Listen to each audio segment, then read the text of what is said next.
नमस्कार मित्रांनो, मी Gayatri Nemade. Durga scholar maths गाईडमध्ये आपले मनापासून हार्दिक स्वागत. मित्रांनो, आपण 8वी बुद्धिमत्ता म्हणजेच मानसिक क्षमता चाचणी या विषयाचा आपण दररोज लाईव्ह सेशन आपण घेत आहोत. दररोज आपण लाईव्ह स्ट्रीमिंगनुसार प्रत्येक एक्सरसाइज आपण सोडवणार आहोत.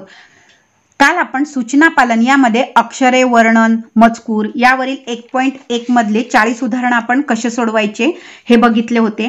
आज आपण आकलन 2 मध्ये भाषा ज्ञान बघणार आहोत. आपल्याला आकलन यावर परीक्षेमध्ये एकूण 10 गुण असतात. तर आकलन 2 मध्ये भाषा ज्ञान, आज आपण भाषा ज्ञानावर विचारले जाणारे प्रश्न बघणार आहोत. यासाठी तुम्हाला सर्वात महत्त्वाचं म्हणजे यामधील जे उपघटक येतात त्या अनेक घटकांवर प्रश्न विचारतात. तर कोणकोणत्या घटकांवर प्रश्न विचारतात?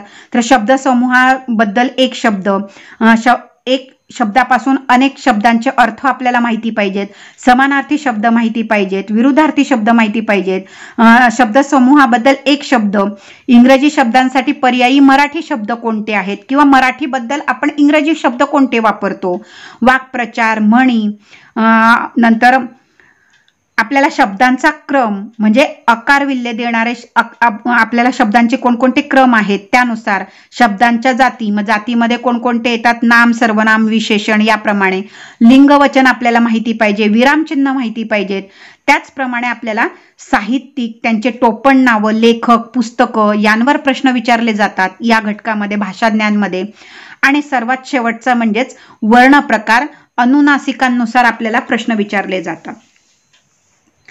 उदाहरणार्थ काय, तर आपल्याला मराठी म्हणजे भाषा या विषयावर जास्तीत जास्त यावर प्रश्न विचारले जातात. कारण भाषा या घटकाचे प्रकार बघितलेले आहेत, अभ्यासलेले आहेत, म्हणी, विरुद्धार्थी, समानार्थी, शब्दसमूह. त्याच्यामुळे जर तुमचे ते पाठ असतील तर तुम्हाला हे प्रश्न पटापट सोडवता येतील आणि अगदी पैकीच्या पैकी मार्क्स मिळतील.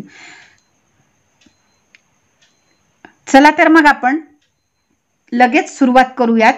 स्वाध्याय कोणता आहे, त्यातील प्रश्न कोणते आहेत आणि ते कसे सोडवायचे आहेत. सुरुवात करायची ना मित्रांनो.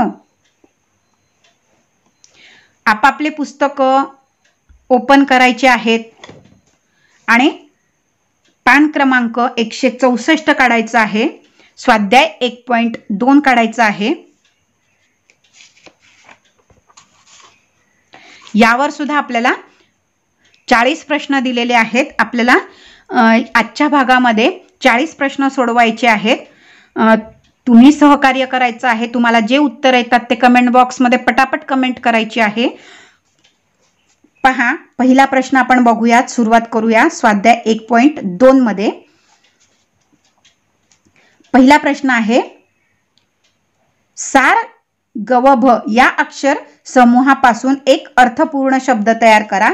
त्यातील मधले अक्षर लिहा. आपण ते ऋतू लिहायचे क्रमाने. पहा, पहिला आहे वसंत, नंतर ग्रीष्म, त्यानंतर वर्षा, शरद, त्यानंतर हेमंत आणि सर्वात शेवटचा ऋतू आहे शिशिर. याप्रमाणे क्रमाने ऋतू आपण लिहिले. याच्यात सुरुवात आपल्याला काय दिली आहे, तर शरद ऋतूपासून, म्हणजे 1 नंबरचा ऋतू कोणता येणार, इथे 1 येणार, त्याच्या पुढे हा 2, त्याच्या पुढे 3, त्याच्यानंतर हा 4था येणार, हा 5वा येणार, हा 6वा येणार. याप्रमाणे क्रमाने जर होत गेला तर 5व्या ऋतूने सुरुवात होणारे पहिले अक्षर कोणते आहे, आपल्याला 5 क्रमांक, पहिला, दुसरा, तिसरा, चौथा आणि 5वा. म्हणजे 5वा अक्षर कोणतं आलं, कोणत्या ऋतूचं आलं, ग्रीष्मचा ग्री आला आणि तो आहे पर्याय क्रमांक 3 वर. म्हणून आपलं पर्याय येईल 3 बरोबर. इथे वसंत, ग्रीष्म, वर्षा, शरद, हेमंत, शिशिर याप्रमाणे आपण लिहिलं. सुरुवात शरद ऋतूने म्हणून 1 नंबर लिहिलेला आहे. या 1 नंबरच्या नंतर 5वा ऋतू कोणता असा प्रश्न आहे. 1 नंबर नंतर शरद नंतर येणारा दुसरा, तिसरा, चौथा आणि 5वा. 5वा कोणता ऋतू आहे, ग्रीष्म येणार आणि ग्रीष्मचा पहिलं अक्षर आपल्याला पर्यायातून निवडायचं आहे ग्री आणि तो पर्याय क्रमांक 3 वर आहे. म्हणून पर्याय 3 आपण निवडणार आहोत किंवा त्याला सर्कल करणार, रंगवणार आहोत. पुढील प्रश्न आहे अ ब क ड ई मध्ये आपल्याला काही शब्द दिलेले आहेत आणि या शब्दांचा अकार विल्हेक्रम पुढील पैकी कोणत्या पर्यायात आहे? अकार विल्हेक्रम म्हणजे काय याचा जर अर्थ तुम्हाला लागला नाही तर या प्रश्नाचं उत्तर तुम्हाला येणार नाही. पण जर याचा अर्थ म्हणजे ते माहिती आहे तुम्हाला की तुम्हाला सोडवता येणार आहे, पण केव्हा जेव्हा त्याचा अर्थ माहिती असेल तर. अकार विल्हेक्रम म्हणजेच काय, आपण जसे बाराखडीमध्ये क का की म्हणजे काना मात्रा विलांटी ज्याप्रमाणे क्रमाने देतो त्याप्रमाणे वर्णानुक्रम कसा येतो, क का की की कु के कै को कौ कम कहा, याप्रमाणे आपल्याला क्रमाने हे शब्द लावायचे आहेत. म्हणजे त्यांची सुरुवात होणारा पहिलं अक्षर त्याप्रमाणे लावायचं आहे आणि आपल्याला त्यानुसार कोणता पर्याय आपल्याला बरोबर येणार ते करायचं आहे.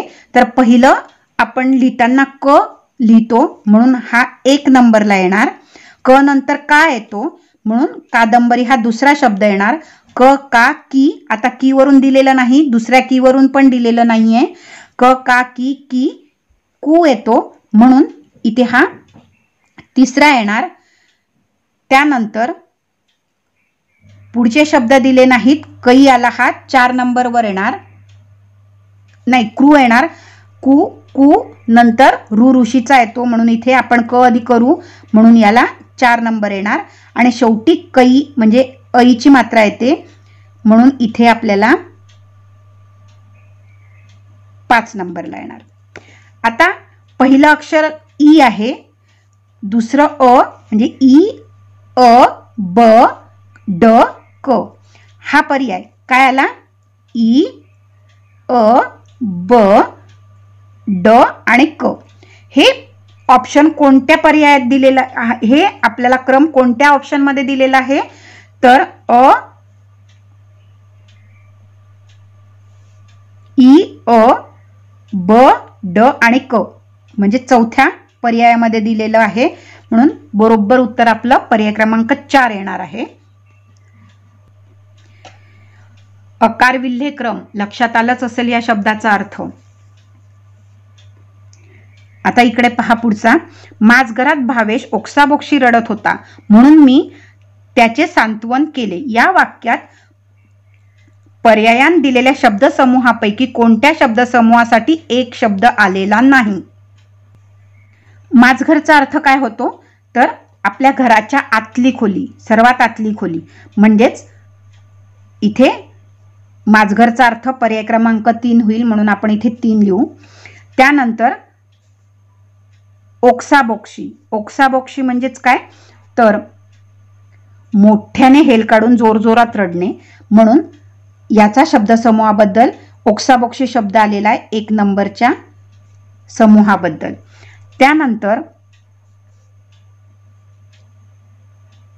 सांत्वन, सांत्वन म्हणजे काय तर एखाद्या दुःखद प्रसंगी दिलेला दिलासा, दुःखद प्रसंगी दिलेला दिलासा म्हणजे सांत्वन बद्दल चौथा पर्याय येईल. आता दुसरा पर्याय शिल्लक 1 झाला, 3 झाला, 4 झाला. भावनांचा आवेश, भावनांचा आवेश याबद्दल आपल्या दिलेल्या वाक्यामध्ये कोणताही शब्द आलेला नाहीये. याचाच अर्थ काय तर भावनांचा आवेश यासाठी कुठलाही शब्दसमूहाबद्दल एक शब्द आपल्याला या वाक्यात दिलेला नाही आणि आलेला नाही हाच पर्याय आपल्याला निवडायचा होता म्हणून आपलं उत्तर येईल पर्याय क्रमांक 2 बरोबर. त्यानंतरचा पुढील प्रश्न आहे फिरतीवर असताना घरगुती जेवणाची लज्जत अनुभवायला मिळणे सारखे मोठे भाग्य नाही. या वाक्यात कोणत्या प्रकारचे शब्द फक्त 2 वेळा आलेले आहेत? याचं उत्तर कमेंट बॉक्समध्ये कमेंट करायची आहे. या वाक्यात कोणत्या प्रकारचे शब्द फक्त 2 वेळा आलेले आहेत?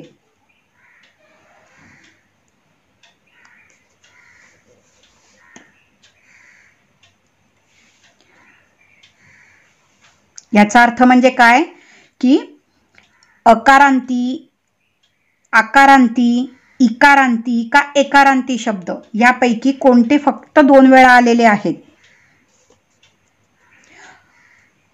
अकारांती शब्द किती वेळेला आलेले आहेत पहा. अकारांती शब्द वर हा अकारांती येईल, र म्हणजे 1,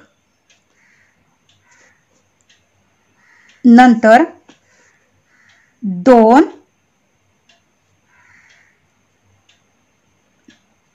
3. अकारांती शब्द किती वेळा आलेले आहेत 3 वेळा आलेले आहेत.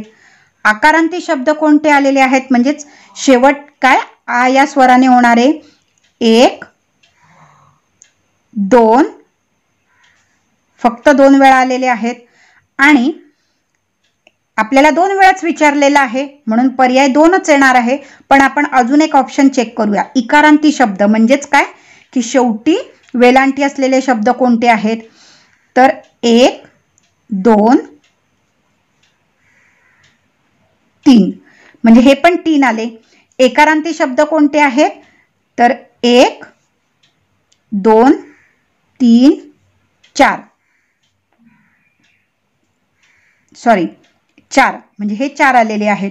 आपल्याला 2च वेळा विचारलेले आहेत म्हणून पर्याय क्रमांक 2 अकारांती शब्द 2 वेळा आलेले आहेत हा पर्याय आपल्याला निवडावा लागणार आहे. पुढचा 6वा प्रश्न बघूया. मित्रांनो आपल्याला 40 प्रश्न करायचे आहेत. वेळ लागणार आहे. जोपर्यंत आपलं पूर्ण स्वाध्याय सोडवून होत नाही तोपर्यंत आपण हे सेशन चालू ठेवणार आहोत. पटापट आपण बघूया. 26वा प्रश्न पहा.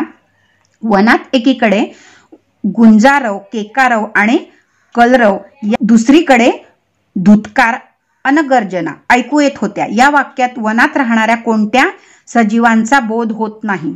आता आपल्याला वनामध्ये राहणाऱ्या पशु, पक्षी, प्राणी हे वेगवेगळे आवाज काढत असतात. त्यांच्या ओरडण्याला वेगवेगळ्या विशिष्ट आवाजाला आपण नाव दिलेली आहेत. प्राणी आणि त्यांचे आवाज. तर ते जर तुम्हाला पाठ असेल तर याचं उत्तर लगेच येईल.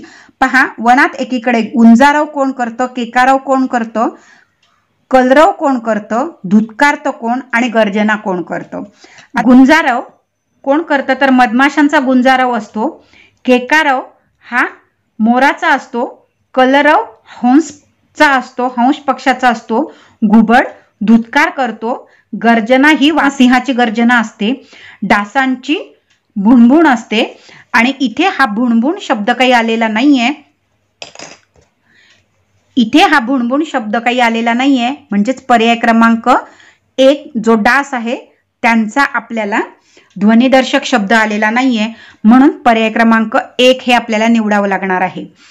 पुस्तकामध्ये ध्वनिदर्शक शब्द आहेत ते जर तुम्ही व्यवस्थित लिहून घेतले आणि पाठ केले तर तुम्हाला नक्कीच मराठीमध्ये म्हणजे भाषा विषयामध्ये सुद्धा आणि बुद्धिमत्तेमध्ये सुद्धा दोन्हीकडे त्याचा उपयोग होईल. 27 नंबरचा प्रश्न आहे. यामा, कृष्णाकाठ, तांबडी माती, अष्टदर्शने, फकीरा या यादीत पुढीलपैकी कोणत्या साहित्यिकाच्या पुस्तकाचा उल्लेख आढळतो. हे साहित्यिक दिलेले आहेत त्यांच्यामध्ये कोणत्या साहित्यिकाचा म्हणजेच ते लेख किंवा पुस्तकं लिहिणारे जे लेखक आहेत त्या साहित्यिकांचा उल्लेख आढळतो. यापैकी कोण आहे की त्यांनी यापैकी पुस्तकं लिहिलेली आहेत किंवा साहित्य लिहिलेलं आहे. भाषेमध्ये लेखक, साहित्यिक, कवी, त्यांचे टोपण नावं, त्यांचे ओरिजिनल नावं, त्यांनी लिहिलेले पुस्तकं, कथा, कादंबरी यांची नावं दिलेली आहेत. भाषेविषयी साठी आपल्याला हे लागणारच आहे. प्लस आपल्याला बुद्धिमत्तेसाठी सुद्धा तो घटक लागणार आहे. तर पक्का करा म्हणजे तुमचे 2 ते 4 मार्क तुमचे कुठेच जाणार नाहीत. आता यामध्ये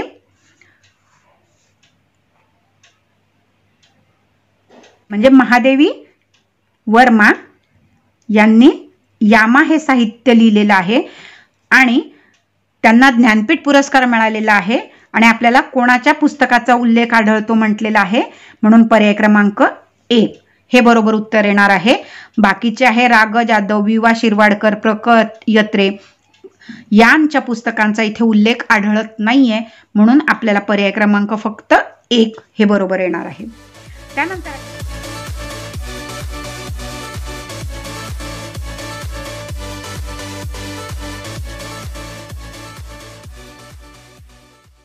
त्यानंतर 28 नंबरचा प्रश्न आहे, त्या जोडप्यातील दोघांची दृष्टी आठवडाभर आपल्या हरवलेल्या माणसांचा शोध घेत होती.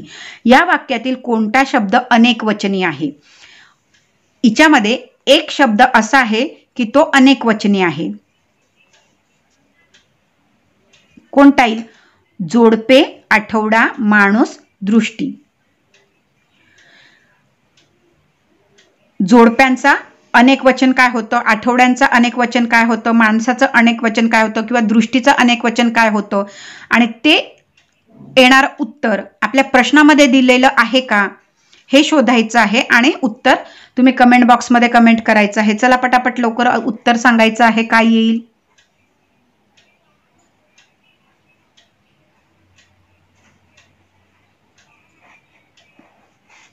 यामध्ये जोडपे म्हणजेच काय की एकापेक्षा जास्त जोड्यांचे जोडपे असतात तेव्हा आपल्याला समूहदर्शक होतो.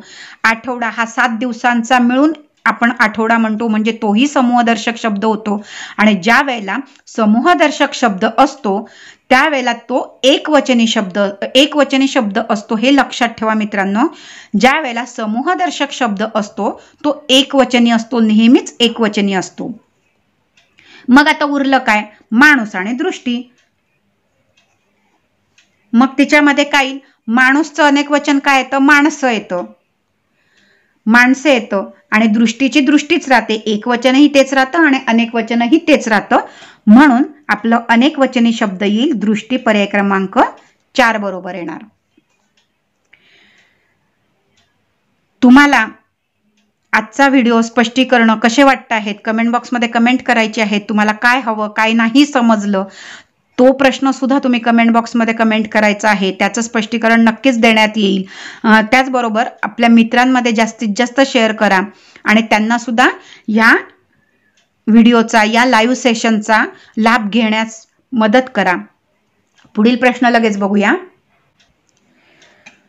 पुढील प्रश्न आहे, अलीकडे कुणाबुवाच्या आशीर्वादाने तो कोट्याधीश फारच आध्यात्मिक बडबड करू लागला आहे. या वाक्यातील कोणता शब्द शुद्ध स्वरूपात आला आहे? पर्यायामध्ये एक शब्द शुद्ध आहे, बाकीचे शब्द अशुद्ध आहेत. तर आपल्याला शुद्ध शब्द ओळखायचा आहे. यामध्ये आपल्याला शुद्ध शब्द कोट्याधीश झालं. कोट्याधीशच्या ऐवजी आपल्याला कोट्याधीश पाहिजे होतं, म्हणजे टला य नाही, या पाहिजे होतं. कोट्याधीश हा शुद्ध शब्द झाला असता, पण तो अशुद्ध शब्द आहे. आपल्याला शुद्ध शब्द निवडायचा आहे. अलीकडे हा शब्द बरोबर आहे, म्हणून पर्याय क्रमांक 2 हे बरोबर येणार. आशीर्वाद, आशीर्वाद हा शुद्ध शब्द कसा लिहितात?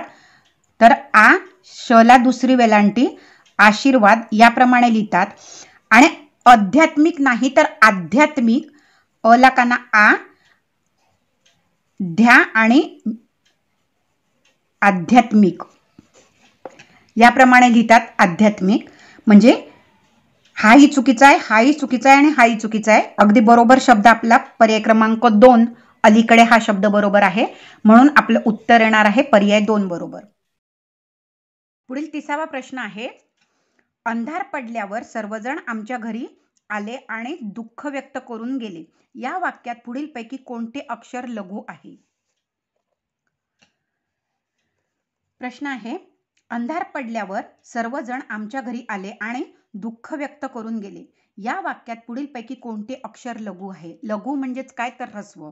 आता यामध्ये पहा, अंधार पडल्यावर सर्वजण आमच्या, आमच्या म्हणजे म वर आपल्याला जोर द्यावा लागत नाही, म्हणजेच हा म हा काय झाला? लघु शब्द, लघु अक्षर झालं, म्हणजेच काय झालं? ह्रस्व झालं. आणि तो पर्याय क्रमांक आहे पर्याय क्रमांक 3 वर, म्हणून उत्तर 3 हे उत्तर येणार आहे.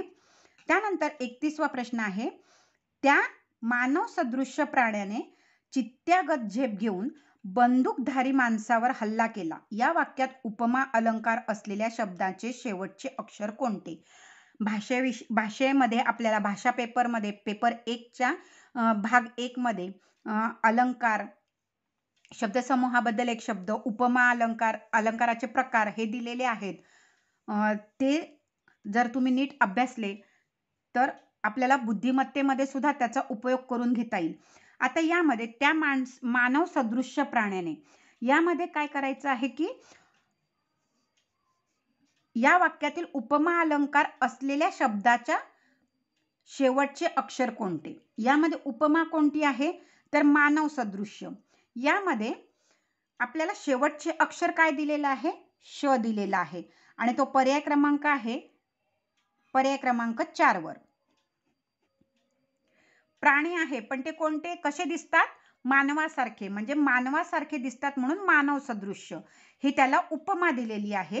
म्हणून आपल्याला श हे अक्षर शेवटचे येणार, म्हणून पर्याय क्रमांक 4 हे बरोबर येणार. आता शेवटचा जो या पेजवरचा 32वा प्रश्न आहे, त्यामध्ये आपल्याला काही ओळी दिलेल्या आहेत. वरील ओळींमध्ये एकूण किती दंतवर्ण आहेत? दंतवर्ण म्हणजेच काय? तर दंतस्थानापासून उच्चार होणारे जे वर्ण आहेत ते, उदाहरणार्थ त, थ, द, ध, न आणि ल आणि स हे अक्षर दंतवर्ण आहेत. आता इथे आपल्याला किती वर्ण तसे दिलेले आहेत? तर स हा 1, 2,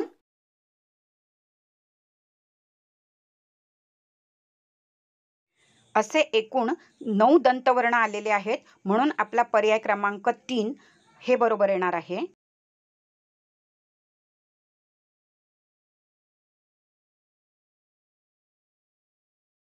पुढील प्रश्न आहे 33 नंबरचा. आपल्याला काही 4 वाक्य दिलेले आहेत आणि पुढीलपैकी कोणता शब्दसमूह वरील वाक्यात योग्य अर्थ दर्शवतो? वाक्यात योग्य अर्थ दर्शवतो म्हणजेच काय की तो वाक्प्रचार आहे आणि तो वाक्प्रचार आपण वाक्यामध्ये केलेला आहे, वाक्य केलेला आहे.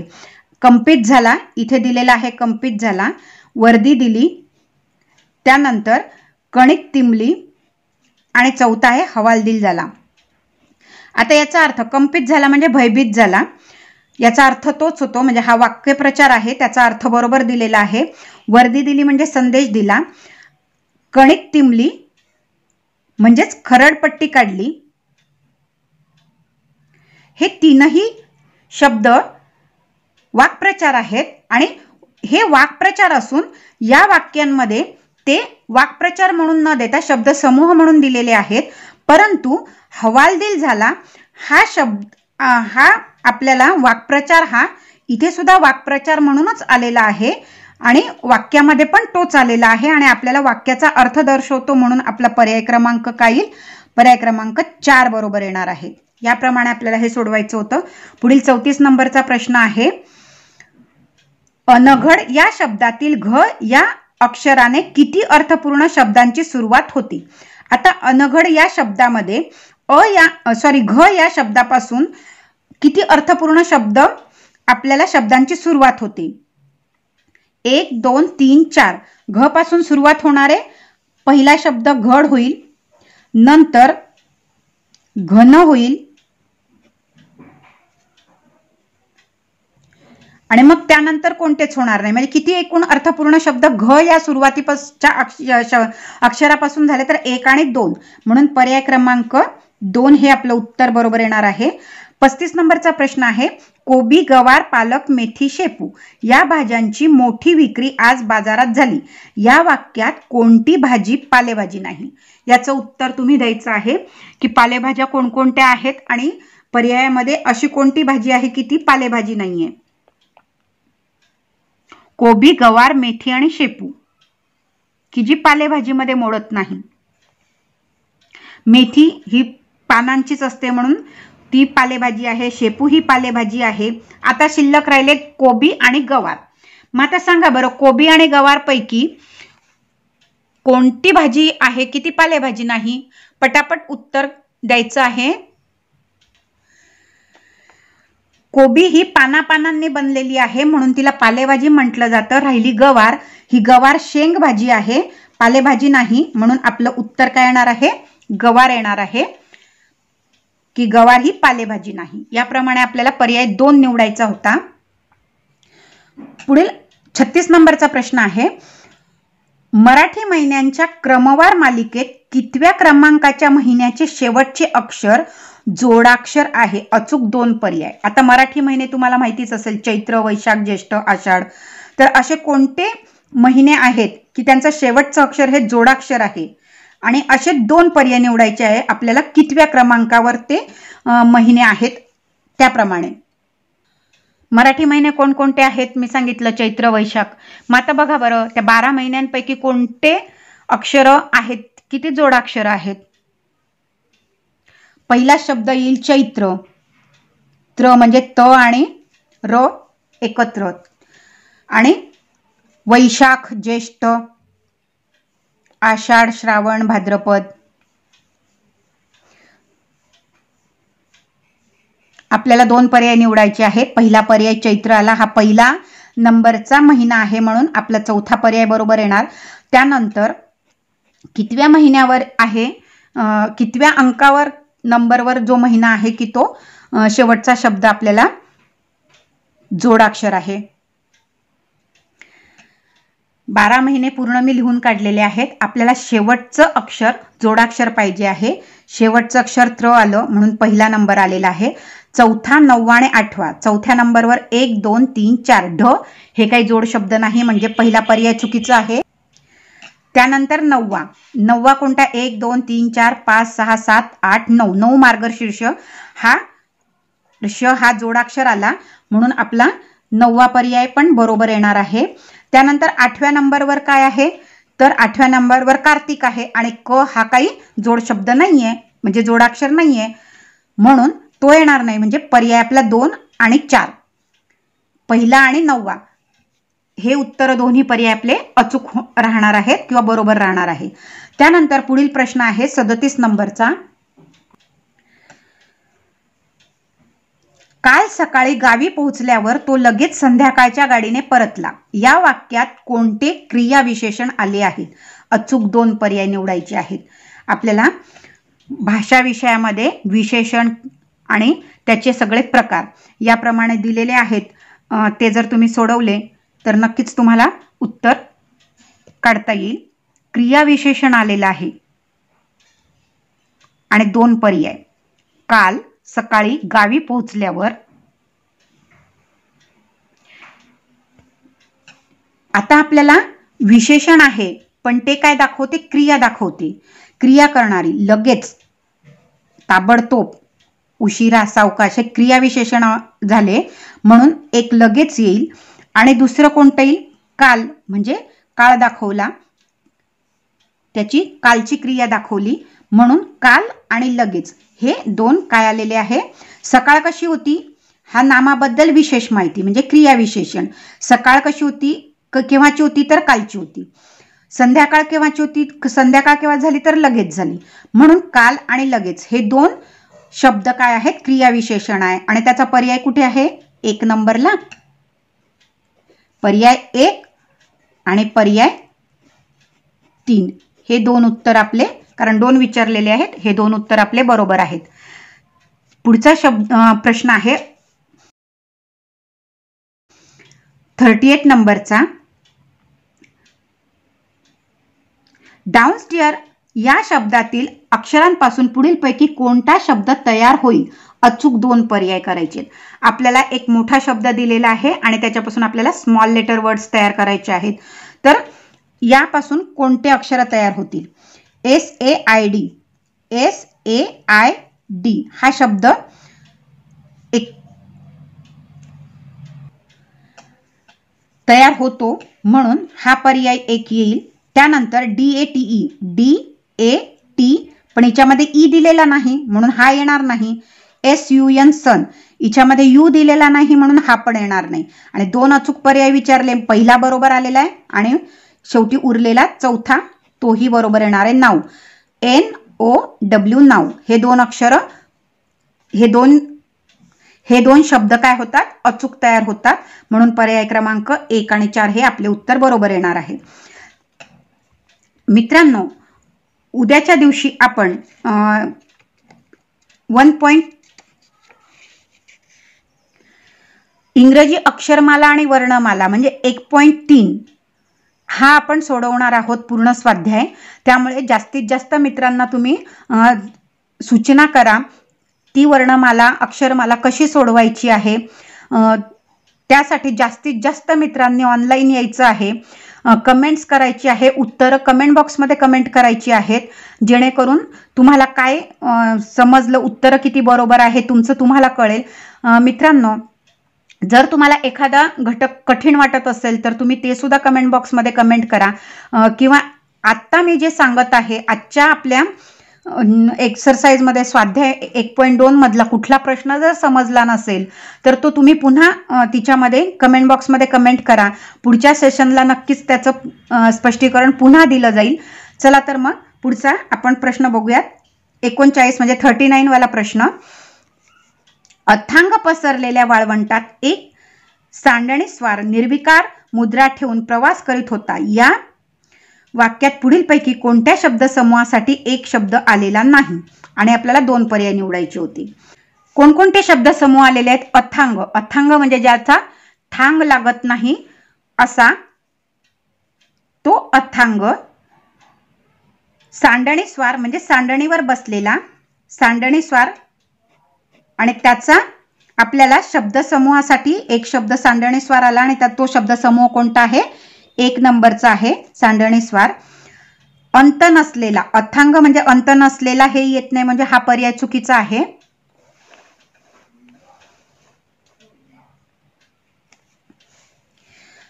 यामध्ये अंत नसलेला, अथांगचा अर्थ काय आहे की ज्याचा थांग लागत नाही असा, पत्ता लागत नाही असा, पण इथे अंत नसलेला आहे म्हणजे याचा काय होतो?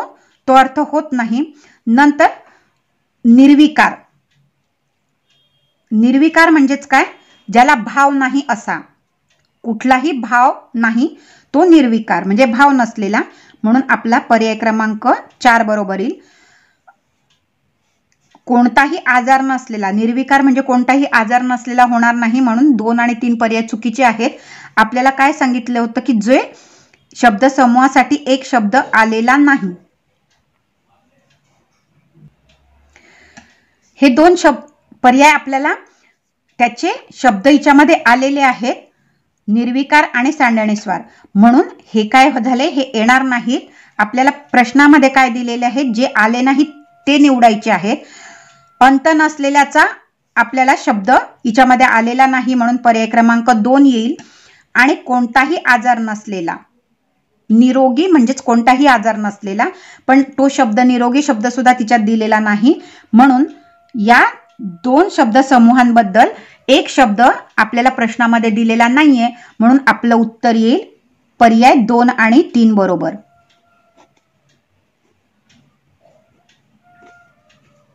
याप्रमाणे आपल्याला सोडवायचं होतं. मित्रांनो, आजच्या स्वाध्यायामधला आपला शेवटचा प्रश्न राहिलेला आहे आणि तो आपल्याला सोडवायचा आहे. त्यानंतर आपलं हे सेशन इथे संपणार आहे. दररोज आपण एक सेशन घेणार आहोत. उद्याच्या दिवशी आपण इंग्रजी अक्षरमाला आणि वर्णमालावर आधारित जो आपला स्वाध्याय आहे 1.3 तो सोडवणार आहोत. संपूर्ण स्पष्टीकरण, प्रत्येक उदाहरणाचं स्पष्टीकरण आपण बघणार आहोत. त्यामुळे जास्तीत जास्त लोकांनी उपस्थिती द्यायची आहे. त्याचप्रमाणे तुम्हाला हे सुरू केलेली मालिका कशी वाटते, म्हणजे लाईव्ह रोज आपल्याला एक स्वाध्याय सोडवायचा, ही संकल्पना कशी वाटते त्याबद्दल तुम्ही तुमचा अभिप्राय नक्कीच नोंदवायचा आहे. तुमच्या अभिप्रायाचं, तुम्हाला काही सजेशन करायचं असेल, काही सुचवायचं असेल तर नक्कीच त्याचं स्वागत होईल. तरी तुम्ही ते कमेंट बॉक्समध्ये कमेंट करायचे आहे. चला आपलं आजच्या सेशनचं आणि आजच्या स्वाध्यायाचं शेवटचं उदाहरण बघूया. शेवटचा प्रश्न आहे 40 नंबरचा. परवरदिगार या शब्दातील अक्षरांपासून पुढीलपैकी कोणता अर्थपूर्ण शब्द तयार होणार नाही? आता आपल्याला 2 अचूक शब्द दिलेले आहेत की 2 जे शब्द आहेत ते अर्थपूर्ण होतात आणि 2 होत नाहीत. तर जे नाही होत तेच आपल्याला निवडायचे आहेत, कारण प्रश्नामध्ये नाही हा शब्द दिलेला आहे. प्रश्न जर घाई गडबडीमध्ये जर वाचला आणि आपल्याला पटकन आपण म्हटलं की कुठले 2 शब्द तयार होतात तर आपलं उत्तर चुकू शकतं. प्रश्न केअरफुली वाचा मित्रांनो, कारण ही बुद्धिमत्ता आहे. यामध्ये आपल्याला फसवे प्रश्न सुद्धा येऊ शकतात किंवा आपण अगदी पटकन उत्तर देण्याच्या नादामध्ये आपल्याला येत असून सुद्धा आपले मार्क आपण स्वतःच घालवतो. तसं करू नका. प्रश्न काळजीपूर्वक वाचा आणि त्याचं उत्तर बघायचं आहे तिथे होकारार्थी विचारलंय की नकारार्थी विचारलेलं आहे. आता याच्यामध्ये परवरदिगार, वर्दी, वर्दीचा दल म्हणजे दला वेलांटी आणि रफार हा शब्द दिलेला नाहीये आणि आपल्याला न होणारे शब्द विचारले, म्हणजेच इथे आपल्याला पहिलाच शब्द आपल्याला आपलं उत्तर म्हणून मिळालेला आहे. पगार, पगार म्हणजे हा शब्द तयार होतो म्हणून हा येणार नाही. वर हा पण शब्द तयार होतो. गा र दी. आता हा दी काय आहे?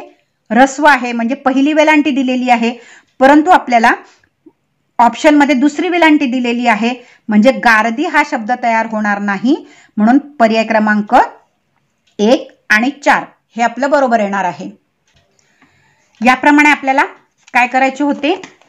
याप्रमाणे आपल्याला पर्याय निवडायचे होते. म्हणजे पेपरमध्ये तुम्हाला याप्रमाणे एकाच प्रश्नाचे 2 सर्कल रंगवायचे आहेत, कारण 2 पर्याय आपल्याला सांगितलेले आहेत.